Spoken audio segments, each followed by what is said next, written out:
Comment faire son sac pour faire son GR10? Bonjour les amis, bonjour et bienvenue sur cette nouvelle vidéo. C'est David, le banquier randonneur, et aujourd'hui je vais déballer mon sac pour qu'on voit ensemble qu'est-ce que j'ai mis dedans et quels vêtements j'ai pris pour faire mon GR10. Donc le GR10, la grande traversée des Pyrénées, 900 km, 55 000 mètres de D+, en autonomie complète. Donc j'ai pris de quoi gérer ma nourriture, mon eau, mon couchage, mon électricité également. On en reparle un petit peu plus tard dans la vidéo. Et tous les équipements utiles à cette magnifique randonnée. Alors on va commencer avec ce que j'ai déjà sur moi, on va dire. Les équipements de mon sac qui sont immédiatement disponibles. Et les vêtements et les chaussures, bien sûr, qui sont une question très importante. Beaucoup d'entre vous dans notre communauté et beaucoup de mes clients en coaching privé me demandent la question numéro 1, quelles chaussures il faut mettre? On va y répondre juste après. Et je vais commencer quand même par autre chose pour changer un petit peu, par les équipements qu'il y a rapidement disponibles. Parce que c'est pas tout de prendre des équipements dans un sac, il faut aussi que le sac soit bien fait et que les équipements soient disponibles rapidement. Qu'est-ce que j'entends par là? Je suis randonneur, mes bâtons de randonnée là, hop là, comme tu peux le voir, je peux les dégainer en 2 secondes. Ça me permet quoi? Quand j'arrive dans un pierrier ou dans une situation où je n'étais pas encore en train de les utiliser, hop, de les sortir rapidement. S'il le faut, d'utiliser en tant que piolet ou bien les déployer pour les utiliser en tant que bâton de randonnée classique. Donc ils vont me servir à sauver mes genoux, mes chevilles, mes hanches, mon dos en fait dans la descente, puisque les chocs articulaires vont être encaissés à 25% par les épaules au lieu du bas de corps. Dans les montées, ça va me permettre de conserver un rythme et de faire travailler mes bras qui s'emmerdaient. Et dans le plat, on va dire, ça me permet d'augmenter de 15% ma vitesse de marche sans trop forcer sur le bras. Donc c'est quand même un outil super utile et en termes de performance très important. Également sur moi, j'ai mon tapis de sol là-haut. Donc toujours déployable rapidement en un coup de main. Pas que pour le couchage du soir, tu vois. Là par exemple, hop, ça y est. Il est prêt n'importe où, n'importe quand. Ça va me permettre au moment de la sieste, ça va me permettre pour déballer toutes mes pièces d'équipement devant toi, devant la caméra dans un instant. Et puis voilà, pour me poser quand il a plu, quand c'est pas très propre. Au lieu de salir mon froc et d'avoir de la terre sur les fesses, sur les genoux, etc. Ma foi, je reste tout propre grâce à lui. On continue avec 2 autres petits outils auxquels on ne pense pas toujours. Ici, j'ai près de moi un sifflet. Je suis randonneur en solitaire, par conséquent, ma sécurité, mon assurance vie, c'est mon sifflet. En randonnée en groupe, c'est un petit peu moins utile, quoique avoir au moins 2 sifflets dans un groupe, ça peut être sympa. Et également ma boussole. Bien que la navigation, aujourd'hui, on en parle assez régulièrement. Sur cette chaîne, sur ces réseaux sociaux, je la fais beaucoup avec le smartphone qui me sert aussi de caméra comme tu peux le voir. Et n'empêche que si j'ai plus d'électricité, je suis marron, donc j'ai toujours ma petite boussole. Ça ne pèse que, allez, un petit 10 grammes, on va dire, quelque chose comme ça. Et même quand je suis en train de marcher, que j'ai un doute sur le cap, tac, ça me permet de viser, d'être serein. C'est quand même plutôt sympa.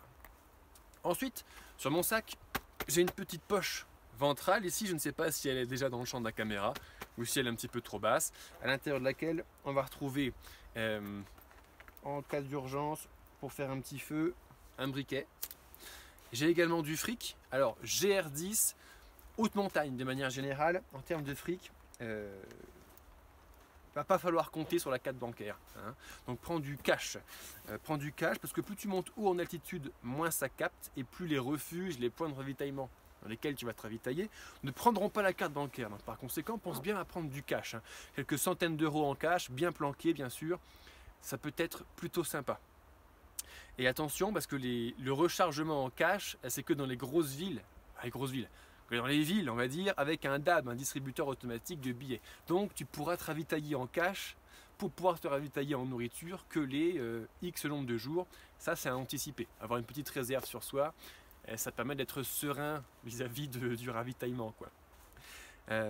Également, j'ai mon smartphone, hein. Comme ça je peux le dégainer rapidement pour faire mes photos, mes vidéos, la navigation également sur les bases de données que j'utilise, que ce soit Google Maps, Hikingway Market Trails, Iphigénie, tout ça, c'est à portée de main tout de suite. Alors un sac, d'ailleurs, on parle d'un sac. Et on va déballer d'ailleurs tout ce qu'il y a dedans dans un instant là. Mais ce qu'il faut savoir, je me permets juste un petit mot pour les plus débutants d'entre nous qui ne savent pas encore bien comment faire son sac. Parce que c'est quand même super important, hein. Toute notre vie est dedans, il faut qu'il tienne bien. Il faut qu'il soit suffisamment collé au corps. Et le sac, en fait, 80% du portage du sac, ça se fait avec les abdos. ici, c'est la ceinture abdominale qui fait 80% du job. Et les épaules, plus que 20%. D'ailleurs, comme tu peux le voir, c'est super flex. À la limite, c'est juste bon pour maintenir les épaules. Hein, ça sert à maintenir le sac bien collé contre le dos. Mais le portage se fait essentiellement sur le ventral. Dans les terrains techniques et dans les terrains qui descendent très fort, je t'invite à... Par exemple sur ce sac, ça se passe ici, tac, à resserrer au maximum ton sac contre ton dos pour que ton dos et ton sac fassent corps et que quand tu fais des mouvements un peu complexes dans les pierriers, que tu ne perdes pas ton équilibre, que ton centre de gravité soit bien là où il est et que le sac ait du répondant, quoi. Le sac, qu'est-ce qu'on va mettre dedans? Bon, tu as des poches qui sont rapidement dispo, comme la petite poche ventrale, la poche derrière et latérale, etc. Utilise-les pour mettre le matos que tu vas être voué forcément à utiliser un moment dans la journée.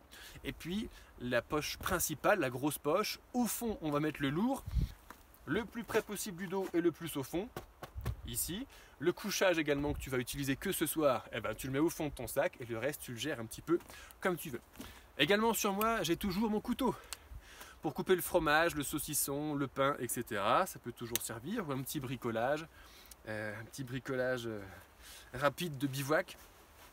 Voilà pour les équipements rapidement dispo sur le sac. Maintenant on parle des vêtements. Qu'est-ce que j'ai sur moi?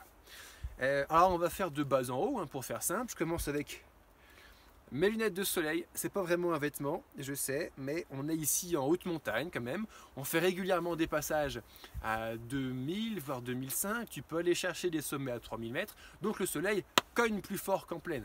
Protège-toi, protège tes yeux. Je t'invite à prendre au moins du 4/10 en puissance de protection solaire si tu as la peau sensible. Également prendre la crème solaire, sinon tu vas cramer. J'ai ça là aussi, ça c'est un petit tour de cou, c'est extraordinaire. Je m'en sers soit pour cacher mon cou, mon nez, la bouche, les oreilles en le mettant comme ça, soit je mets même un bandana en fait pour me faire un bonnet quand je pars à la fraîche le matin. J'aime bien me lever à 4h pour partir à 4h35, ce qui fait que je fais mon début de journée à la frontale, ce qui me permet en me levant tôt en fait naviguer à la fraîche, parce que quand tu te prends l'après-midi du 35 degrés à l'ombre sans arbre pour faire une ascension de 1500 mètres, ça chauffe. Le matin à 4h du mat il fait frais, c'est super agréable. 2, j'évite les orages en faisant ça. J'évite les orages et c'est quand même super sympa parce que les orages statistiquement éclatent dans le milieu de l'après-midi en faisant le plus gros de ta journée le matin. Même si l'orage éclate, ma foi t'es pas bloqué, voire tu as déjà fini ton étape du jour. C'est sécurisant pour éviter les orages. D'ailleurs, un petit point ici, en fait je t'invite à me retrouver, on est à la cabane d'Arago, on fera un petit point à la caméra autour, on est à 2100 mètres et en fait je suis sorti du GR10, on est plein dans les Pyrénées orientales, à l'est du GR10, donc si tu as commencé, non, si tu l'as fait dans le sens Hendaye-Banyuls, on est presque arrivé à la fin en fait, ça sent la Méditerranée déjà un petit peu. Et je suis sorti du GR10 au niveau de l'embranchement là-bas pour aller faire l'ascension du Canigou, qui est juste derrière. Canigou, une petite montagne sympathique avec un nom très connu. On peut faire en fait en sortant du GR10 qui va le contourner par le nord. Nous on prend une petite variante si on a envie pour faire une ascension traversante. On arrive par l'ouest, on arrive au top du Canigou, donc on continue la vallée glaciaire là, on prend le chemin muletier tac tac tac tac tac qui fait ses virages, on prend le dévers et après boum on arrive dans les cheminées. C'est un passage un petit peu aérien. Si tu as un gros vertige, attention, pour te dire mon retour d'expérience, quand je l'ai fait la première fois j'avais un gros vertige, mais c'est quand même passé, hein. J'ai pas regardé en bas, j'ai foncé, et une fois arrivé au-dessus, j'ai respiré. Mais c'est un petit peu impressionnant, mais tout à fait faisable, c'est pas technique. Les enfants de 4 ans, enfin pas de 4, si, enfants de 4 ans quoi. Et les enfants avec leur... quand je l'ai fait, la cheminée, il y avait une famille avec les enfants qui étaient super jeunes, qui étaient là. Alors papa, on se dépêche, on monte. Les gamins, ils allaient plus vite que les parents. Tu m'étonnes, ils sont tout légers, ils sont super agiles, super souples, ça grimpe. Ils sont forts en grimpe les gamins, hein. Bref, c'est pas le sujet. Donc bienvenue à la cabane d'Arago, au pied du Canigou, à 2100 mètres. On continue avec les vêtements. Au niveau du haut de corps, j'ai mon système 3 couches sur moi là. Hop, 1 et 2 et 3. Alors, système 3 couches, qu'est-ce que ça veut dire? Ici en vert, tu peux voir, c'est mon t-shirt technique.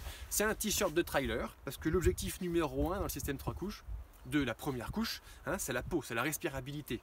2. Isolation thermique avec la polaire. 3. Imperméabilité avec le shell. Alors, la peau, ça doit respirer. Respirabilité est super important. Pourquoi? Parce qu'en fait, quand on va faire un gros effort, on va suer. Et quand on va arriver au sommet en sueur, on va se prendre un coup de vent et on va choper un coup de froid typiquement. Donc c'est important d'avoir une bonne respirabilité pour que la sueur puisse bien s'évacuer. Si tu prends un gros t-shirt en coton, la sueur va rester dedans, tu vas être trempé, ça va mettre longtemps à sécher, tu vas plus facilement choper des coups de froid. La gestion thermique, et notamment l'évacuation de la sueur, et remettre les couches, enlever les couches, remettre les couches. Quand tu évolues dans un terrain en haute montagne, c'est très important et on est toute la journée en train de changer ses vêtements pour bien gérer sa température corporelle. Pas choper de coups de froid, pas monter en hyperthermie, il faut rester à l'équilibre. Et pour ça, c'est des couches de vêtements que tu enlèves, que tu retires, que tu enlèves. Deuxième couche justement, numéro 2, c'est ma polaire. Polaire, pull, doudoune. Ce qui est important, c'est que ça tienne chaud. Ici, j'ai une polaire. Et voilà, c'est ma couche thermique pour avoir chaud. J'ai pas besoin d'aller beaucoup plus loin. Tu vois aussi que j'ai des petits gants, j'ai des sous-gants très légers au niveau des mains parce que la température peut être un petit peu fraîche, notamment le matin, notamment quand on va taper les 3000, côté aux faces du glacier du Vignemale par exemple, etc. Ça commence à faire un petit peu frais. Ensuite, troisième et dernière couche, l'imperméabilité. Ici, j'ai une veste soft shell. Mais pour être complètement imperméable, il faudrait une hard shell, mais c'est parce qu'en fait j'ai autre chose, on y vient juste après, on va parler du poncho. Alors hard shell, soft shell, c'est quoi la différence? Soft shell, c'est du déperlant. Si je me prends une petite averse là, ou s'il y a beaucoup d'humidité dans l'air, des gouttes d'eau vont se former, ils vont perler, donc c'est juste un déperlant. S'il y a une grosse averse ou un orage qui éclate, elle ne sera pas suffisante, ma soft shell, et je serai trempé. C'est pour ça que j'ai autre chose. Donc si tu veux te contenter juste d'un système 3 couches, il te faut 1. Une peau qui respire, 2. Une doudoune qui te tienne chaud, et 3. Un hard shell complètement étanche. Hard shell, là c'est imperméable total, et tu peux te prendre une grosse averse, une grosse après-midi avec 10 heures de pluie consécutives, comme ce sont des choses qui peuvent arriver, eh bien ça encaisse. Alors ça encaisse, oui, avec un petit bémol. Le hard shell c'est excellent, mais ça protège que ton haut de corps. Ça ne protégera pas ton sac, il faudra donc un sursac étanche à remettre derrière. Il faudra également protéger tes affaires à l'intérieur du sac en mettant dans des sacs plastiques, parce que s'il pleut sur ton hard shell sursac, tes lanières sont encore en fait exposées à la pluie, elles s'imbibent d'eau, ça remonte par capillarité et ça balance l'humidité, voire de la flotte dans le sac. Ton haut de corps sera très peu protégé aussi parce que les hard shells ça s'arrête à peu près au sexe, alors que je vais te parler justement de la chose qui vient juste après, le poncho. Mais ça c'est quand on déballera le sac, parce que je te parlerai de plusieurs choses en même temps en fait à ce moment là. Après mon système 3 couches pour le haut de corps, en bas j'ai un short, et un short ça me suffit en fait en termes de température. Bon, je suis pas un garçon frileux, et en fait en termes de gestion thermique, quand il commence à faire froid j'accélère pour avoir chaud. Si tu veux ton petit confort, je t'invite à prendre un short pantalon. Ça se vend dans les magasins de vêtements, c'est un short avec une fermeture éclair presque au genou. Tu le mets soit en mode short, soit en mode pantalon en fonction de la température. Alors ici pour te dire, mon short c'est vraiment un shorty qui m'arrive presque à mi-cuisse. C'est un truc de trailer ultra léger avec un filet à l'intérieur pour maintenir le sexe masculin. Ce qui me permet en plus de ne pas prendre de sous-vêtements. Ce qui allège mon sac de gros caleçons en coton ou autres textiles, etc. Et puis en bas, j'ai mes chaussettes. Alors je prends toujours des chaussettes techniques, très important. C'est comme pour la couche numéro 1, il faut que ce soit avec de la respirabilité la chaussette. Il faut que la sueur puisse s'évacuer. Si la sueur reste dans la chaussette, ça va augmenter le frottement, ça va augmenter l'humidité, donc tu augmentes ton risque d'ampoule, d'irritation. Et si c'est maltraité, ça peut partir, notamment avec l'humidité, en mycose. Et ça vraiment, on n'en veut pas. Donc de la chaussette technique, c'est super important. Je la prends toujours de couleur noire et c'est important aussi parce que sur le GR10 il n'y a pas de machine à laver, j'ai bien cherché mais il n'y en a pas beaucoup, sauf si tu veux dormir en dur, en hôtel, gîte, certains campings, etc. Si tu veux commencer à dormir en camping, en bivouac ou en bivouac sauvage clairement, ce qui est quand même plutôt sympa, il faudra faire ta petite lessive dans les ruisseaux. Et donc là, ça veut dire qu'il va falloir sécher après les avoir lavés tes vêtements. Pour les sécher, une chaussette noire, ça sèche 30% plus vite qu'une chaussette grise. Putain, une chaussette noire, ça sèche 30% plus vite qu'une chaussette grise. Ou une chaussette de couleur claire, Donc quand on est sur une journée qui alterne pluie, averse, pluie, non, soleil, averse, eh ben, vaut mieux que ça sèche vite pour pouvoir avoir des chaussettes sèches. Objectif, des chaussettes propres et sèches tous les jours. Combien de paires de chaussettes je prends? C'est pas le chiffre qui est important, hein, c'est pas la taille qui compte, c'est la manière dont on s'en sert. C'est ça qui est important avec les chaussettes. La chaussette, l'objectif, c'est d'en avoir une propre et sèche tous les jours au pied. Donc ça veut dire que les minimalistes, ils vont prendre 2 paires de chaussettes, hein.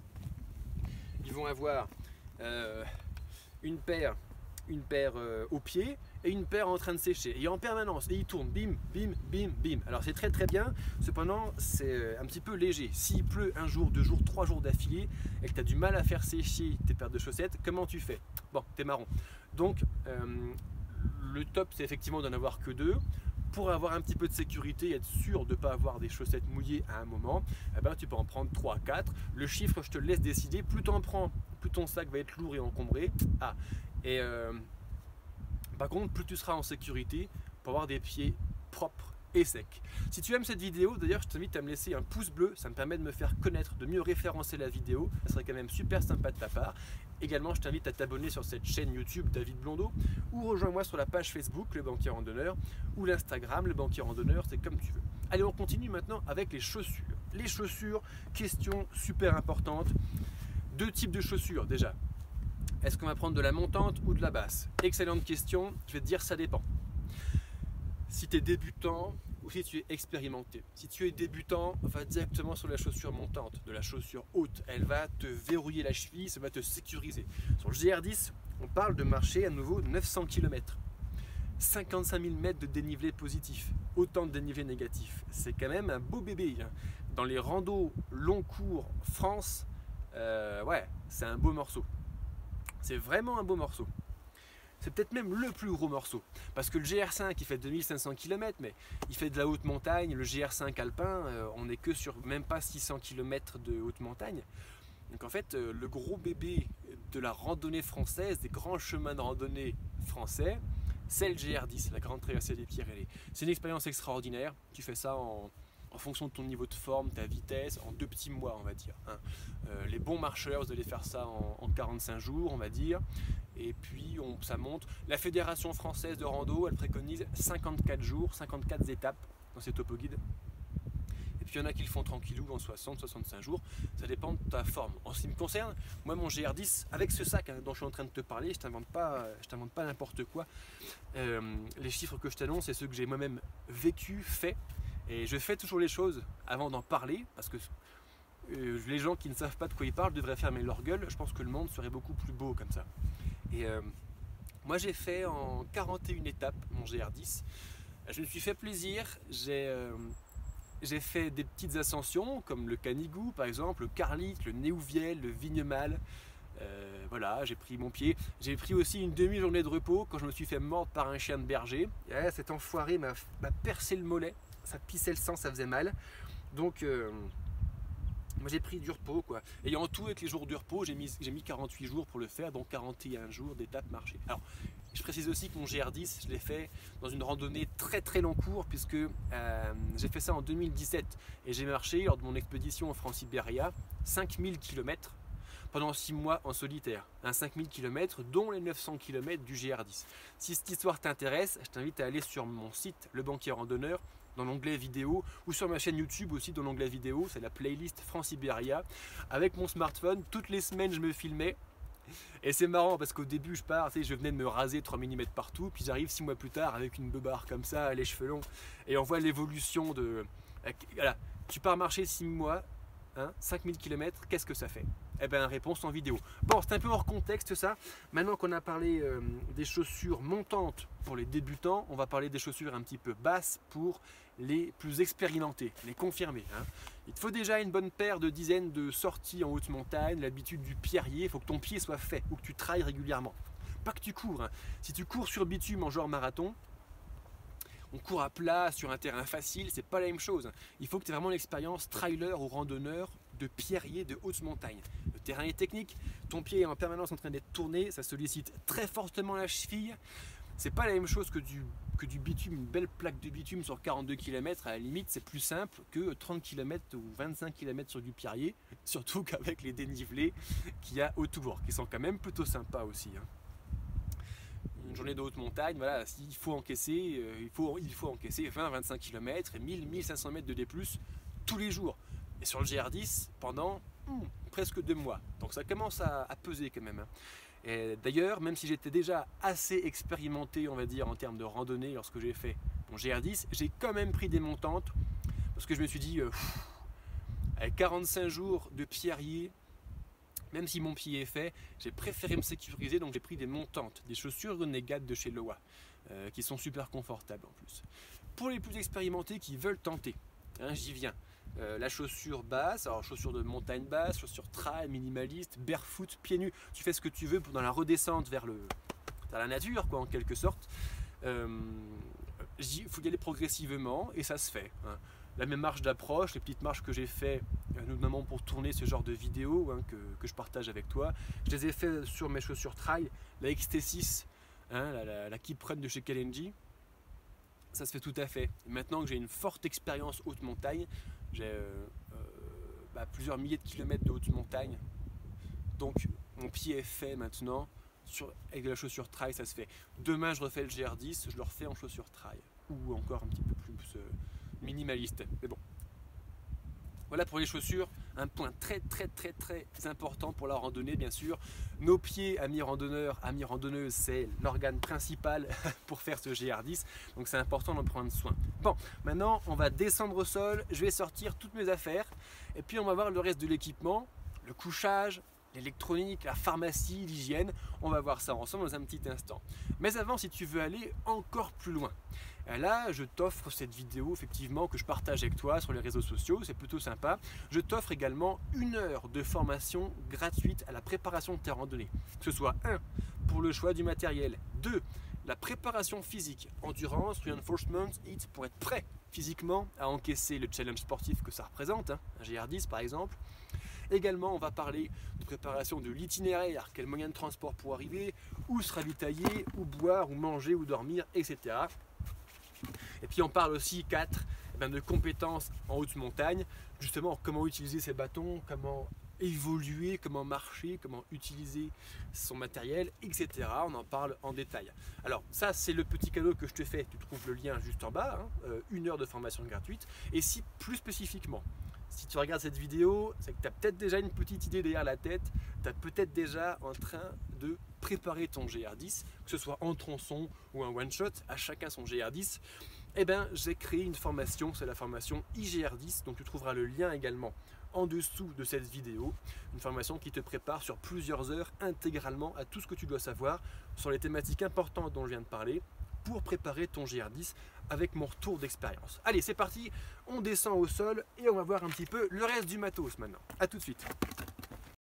Allez, on va se poser par là, on va trouver un petit coin sympa pour se poser, un peu à l'abri du vent pour pas que le micro soit saturé. Bon, tu vois, hein, ce genre de paysage dans lequel on est là. Et bon, on n'est pas tout à fait sur le GR10, mais il passe à 100 mètres. Et derrière, là-bas, c'est le Canigou, hein, le mont du Canigou. Donc là, on arrive dans un paysage, on sort de l'étage forestier, on arrive dans la haute estive, à 2100 mètres d'altitude, avant de monter là-haut à 2784 mètres. Ah, magnifique, vraiment magnifique. Allez, c'est parti, on s'installe. Et voilà, c'est parti, on s'est installé, j'ai mis le tapis de sol au sol, tout ce qui reste d'équipement est là, et notamment ici en haut, comme tu peux le voir, j'ai mon chapeau. Comme pour les lunettes de soleil, le soleil va cogner, et s'il cogne la tête, c'est insolation, donc protège-toi bien, je t'invite à prendre un couvre-chef. Certains d'entre vous n'aiment pas ça, notamment les filles qui n'aiment pas mettre des chapeaux sur leurs cheveux, mais franchement, c'est vraiment primordial.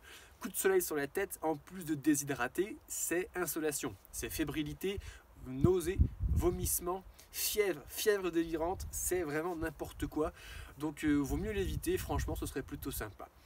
Maintenant qu'on a vu l'ensemble des vêtements, eh bien, on va passer un petit peu aux équipements. Hein. Allez, c'est parti. Bon, depuis tout à l'heure, tu me vois de plus en plus me frotter les mains parce que ça pèle. Là, je suis en train de te parler de mon sac pour faire mon GR10 sur la période estivale. Je l'ai faite sur juillet-août. Là, après avoir fait mes expéditions estivales, eh bien, je suis revenu ici au pied du Canigou pour tourner cette petite vidéo sympa avec toi. Sauf qu'on est déjà mi-octobre presque. Donc là, il gèle encore. J'ai les petits bouts de doigts qui commencent à me faire mal. Tant que j'étais sur la phase d'approche, depuis 2-3 heures que je marchais, là, même de nuit, en mouvement ça va, mais une fois que je me suis posé, il y avait un petit peu de vent et en température encore ressentie négative. Ouh, ça pèle. Bon, mais sinon mon GR10, franchement, je l'ai fait torse nu et en short. J'ai fait mon GR10 presque intégralement torse nu et en short. Je suis même monté jusqu'au pied du Vignemale, au refuge au pied du Vignemale, torse nu et en short. Bon, j'avais un petit peu frais, quand même, c'était une connerie, mais quand je montais à l'époque, je me rendais pas compte des températures extérieures. J'étais encore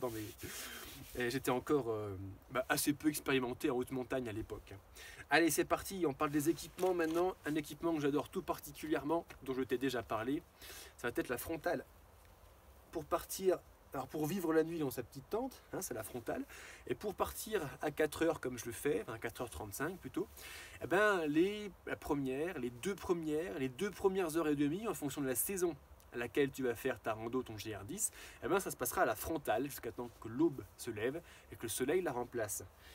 Également en équipement électrique. Je t'ai dit tout à l'heure, j'étais en autonomie électrique. Pour avoir l'autonomie électrique, alors tout le matos électrique, le matos et les câbles qui vont avec bien sûr, eh bien, c'est dans un ziploc, comme ça c'est étanche à 100%, même si mon sac prend l'humidité ou l'eau, ça n'abîme pas le matos informatique, électronique plutôt, qui est très sensible. Deux possibilités pour avoir l'autonomie électrique. La semi-autonomie, c'est la batterie externe. À chaque fois que tu dors en dur, donc une fois par semaine par exemple, ça peut peut-être suffire. Hop, tu recharges la batterie externe, comme ça tu peux avoir de l'énergie dans ton smartphone, dans ta lampe frontale, etc. Pour partir en autonomie à 100%, j'ai fait mon GR10 en autonomie électrique à 100%, j'avais le panneau solaire.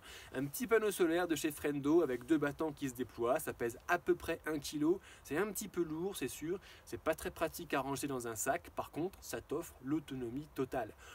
En 3-4 heures de beau soleil, exposé plein sud, donc je le déploie sur mon sac, sur la face arrière de mon sac ou sur le ventre, ça dépend d'où est le soleil par rapport à moi. En beau soleil, en 3 heures, la batterie est pleine, donc ça me permet d'avoir 2 charges de smartphone d'avance. Bon, un smartphone, ça pèse une batterie entre 1500 et 2000 mAh, donc je devais avoir en gros 3-4 000 mAh d'avance rechargé en 3-4 heures grâce au panneau solaire. C'est extraordinaire. À nouveau, c'est 1 kg, mais c'est l'autonomie énergétique totale.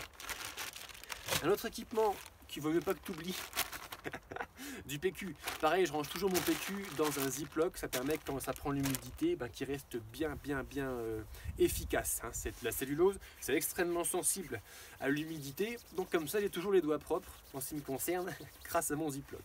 Couchage, comment faire? Alors, déjà, il y a plusieurs modes de couchage, on va dire. Tu peux choisir de dormir en dur, en autonomie complète, etc. Pour ma part, je vais te parler de la tente et des 4 points de matériel de couchage que j'ai pris. Alors, d'abord, je vais répondre à une question.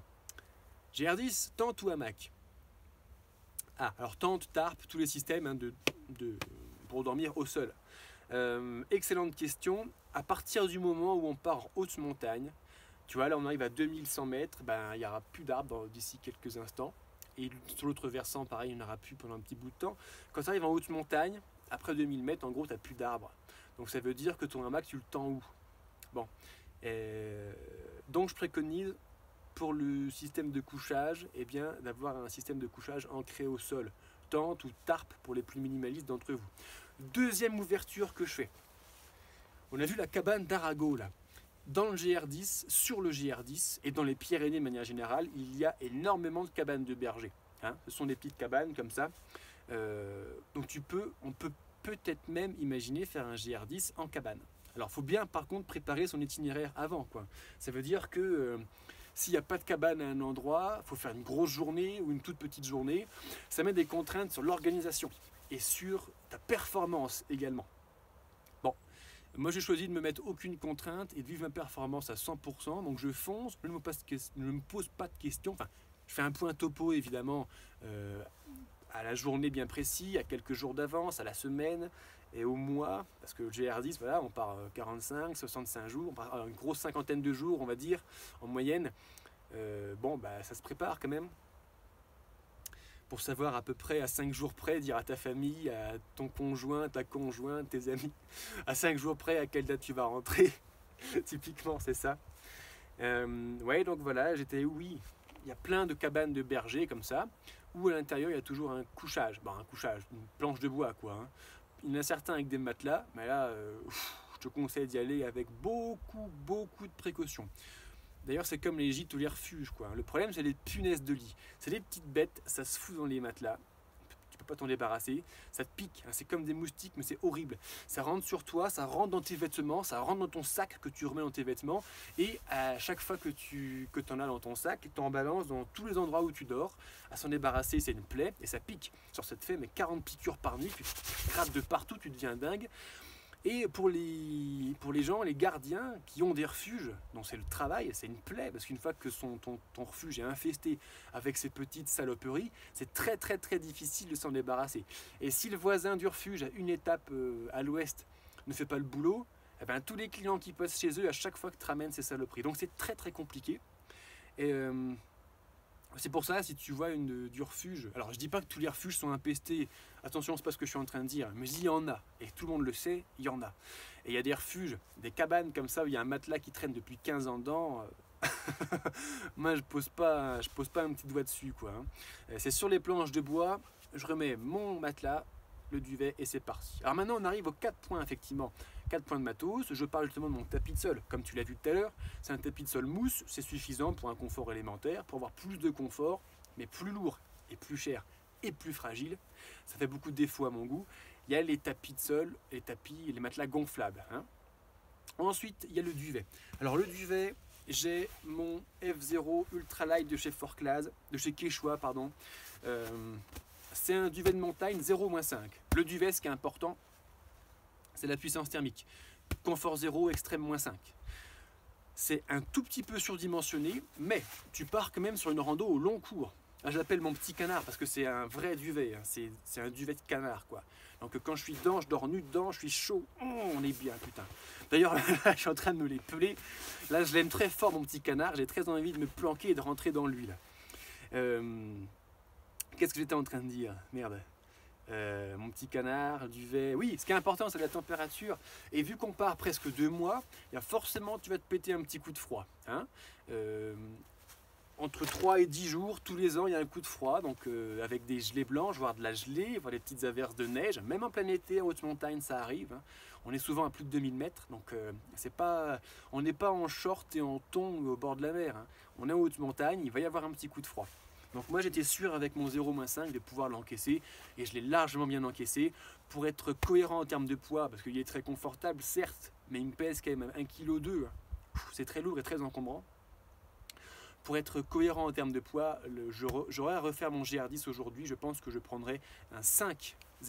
5-0 degrés, donc 5 confort, 0 extrême, quitte en cas de forte gelée, eh bien à remettre les couches du jour, comme ça me permettrait de gagner plusieurs centaines de grammes sur mon couchage. Quatrième et dernier point, le drap de soie. Alors tu gagnes que 2 degrés de confort thermique, mais surtout ça pèse que 110-130 grammes. C'est l'hygiène, ça. On va pas prendre des douches tous les jours, hein. On parle de l'hygiène juste après d'ailleurs. Donc l'hygiène du drap de soie c'est quoi? Je dors dedans, tous mes poils, ma sueur, ma crasse, le sang des croûtes qui se rouvrent la nuit quand tu bouges, etc. Ça part dans le drap de soie et pas dans le duvet, qui est un truc inlavable. Ça part là-dedans, toutes les semaines je lave à la lessive, enfin, au ruisseau, avec mes chaussettes, et je reste en hygiène totale, comme ça dans mon couchage. Hygiène maintenant, c'est parti. Hygiène, une serviette microfibre pour être bien légère. Également, le savon d'Alep. Le savon d'Alep, je ne l'ai pas sur moi, je ne sais pas ce que j'en ai foutu là. Mais bon, on va pas perdre de temps, c'est pas grave. Mon savon d'Alep, c'est extraordinaire, c'est bio. C'est que de l'huile et des feuilles séchées, quoi. C'est extraordinaire.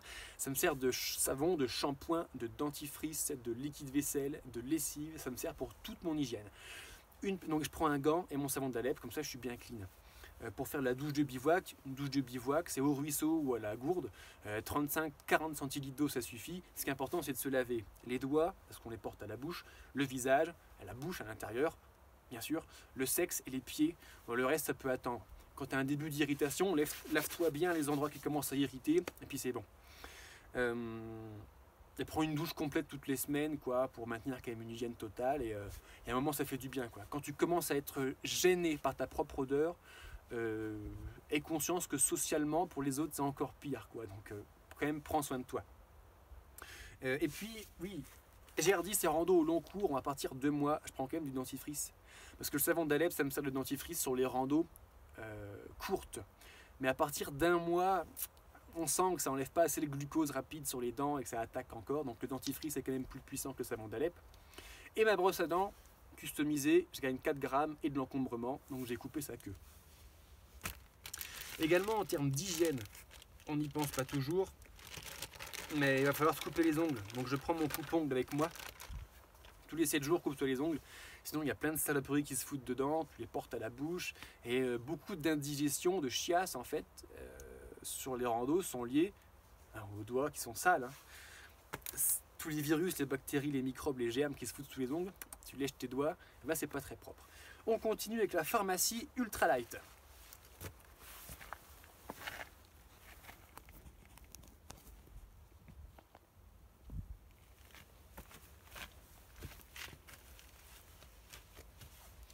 On continue et on finit d'ailleurs avec la pharmacie Ultralight. À nouveau, si tu as apprécié cette vidéo où je te déballe complètement mon équipement, mets-moi un pouce bleu, abonne-toi, rejoins-moi sur les réseaux sociaux, YouTube, Facebook, Instagram, etc. Va chercher 1 heure de formation gratuite sur le lien juste en dessous. Je te l'envoie l'accès par mail. Vas-y, n'hésite pas, c'est cadeau. Et pour aller plus loin, même pour préparer ton GR10, rendez-vous en dessous également sur mon site de formation de préparation à la randonnée, sur la formation IGR10. Alors on parle de GR10. Si tu veux préparer ton GR20, la traversée de la Corse, ton GR5, la traversée des Alpes, ton Tour du Mont Blanc, ton Saint-Jacques-de-Compostelle, tous ces grands chemins de rando de France, bientôt d'Europe et bientôt encore du monde, j'en fais des formations spécifiques au format vidéo avec des ressources, des checklists, des cartes, des conseils, un retour d'expérience, une formation complète de plusieurs heures à nouveau pour te préparer sur tous les points essentiels. Là, on parle de matos, c'est très important, mais le comportement, la préparation physique sont également très importantes. Et la préparation de l'itinéraire. On ne prépare pas un sentier du littoral comme on prépare une route de haute montagne, évidemment. Bref, tout ça, c'est rendez-vous sur le site que tu vas trouver également en bas de cette vidéo. Et maintenant, on finit notre vidéo avec la pharmacie Ultralight. Alors, pharmacie Ultralight, mais qui m'a suffi pour faire mon GR10 et avec lesquels j'ai pris en charge ma morsure de chien. Ah, je vais te faire une petite storytelling. Morsure de chien, putain, j'en ai encore mal, rien que d'y penser. Bon, déjà, dans une pharmacie, on n'y pense pas toujours, mais pour les randonneurs, c'est élémentaire, les amis. Prenez soin de vous, prenons soin de nous. Des tiers-tiques. On est en haute montagne, il n'y en a pas trop, mais les fonds de vallée sont à 900 mètres sur le GR10 en gros, donc on redescend dans les étages forestiers, des estives où oui, il y a des tiques. Prenez vos tiers-tiques. Un antiseptique pour gérer les hémorragies, un sérum physiologique pour gérer la gestion d'un corps étranger dans l'œil ou pour purger une blessure, et une compresse qui peut soit servir à enlever la crasse dans une plaie ou alors à faire un point de compression en cas d'hémorragie un petit peu plus grave. Voilà, c'est tout, il n'y a que ça, mais ça m'a suffi. Et cette histoire du chien, là, j'étais sur la route dans le Pays Basque et je marchais et il y avait un chien, un vieux chien de berger, un vieux bâtard galeux sans queue, dégueulasse le chien. Je sais pas quelle race c'était un bâtard. C'était même pas un gros patou, il n'était pas si gros que ça. Tu sais les patous. Les patous, c'est des gros chiens qui vivent dans les troupeaux de moutons, qui pèsent jusqu'à 60 kg. Une morsure de patou, ça déménage. Heureusement, c'était un petit bâtard qui m'a mordu. Peut-être moitié patou, moitié caniche, je sais pas, une race comme ça, quoi. Et je passe devant chez lui, il vient me barrer la route, il se barre, il est intimidé, et puis en fait, il me suit, tu vois, par l'arrière, il me saute dessus par derrière, et il me traverse le mollet avec ses crocs. Ça pisse le sang, ça fait mal. Donc là, on a parlé tout à l'heure du dégainage d'urgence de mes bâtons. Je dégaine mon bâton, je le menace de mort, il a très bien compris de quoi il s'agissait, il s'est barré. Moi, je suis parti, puis je suis allé à la rivière, et là, effectivement, ça saignait quand même abondamment. Donc, j'ai lavé le sang autour de la plaie avec l'eau de la rivière. Puis, antiseptique, boum, dans la plaie. Puis, pour virer l'antiseptique, de la plaie, mais pour qu'elle reste propre, boum, j'ai balancé une pipette de sérum physiologique pour que l'excédent s'écoule. Et j'ai pas mis de pansement, pas mis de compresse. Mais ça a fait mal parce qu'en fait avec son croc il m'a fait ressortir un petit bout de muscle du trou de la plaie et ça pissait le sang, et j'ai marché jusqu'à Saint-Étienne-de-Baïgorry où j'ai trouvé un excellent accueil au camping, où là ouais je suis arrivé, je me suis offert en fait 1 jour et demi de repos suite à cette morsure de chien là. Toute la fin de l'après-midi, tout le lendemain, j'ai pas bougé, j'ai attendu que ça se refasse. Et après, je suis reparti. Aujourd'hui encore, j'ai la cicatrice qui est en plein milieu du mollet. Ça fait une grosse tache violette. Mais je n'ai plus de douleur. Donc c'est que je me suis bien pris en charge grâce à ma pharmacie Ultra Light. Salut, c'était David, le banquier randonneur, coach en randonnée. Ça m'a fait plaisir de partager ce moment avec toi, mon retour d'expérience sur l'équipement et mon expérience du GR10. Si tu as apprécié, tu sais ce qu'il te reste à faire, rejoins-moi, mets-moi un pouce pour me faire connaître. Et je te dis à très bientôt sur une prochaine vidéo ou sur un chemin de randonnée. Allez, salut!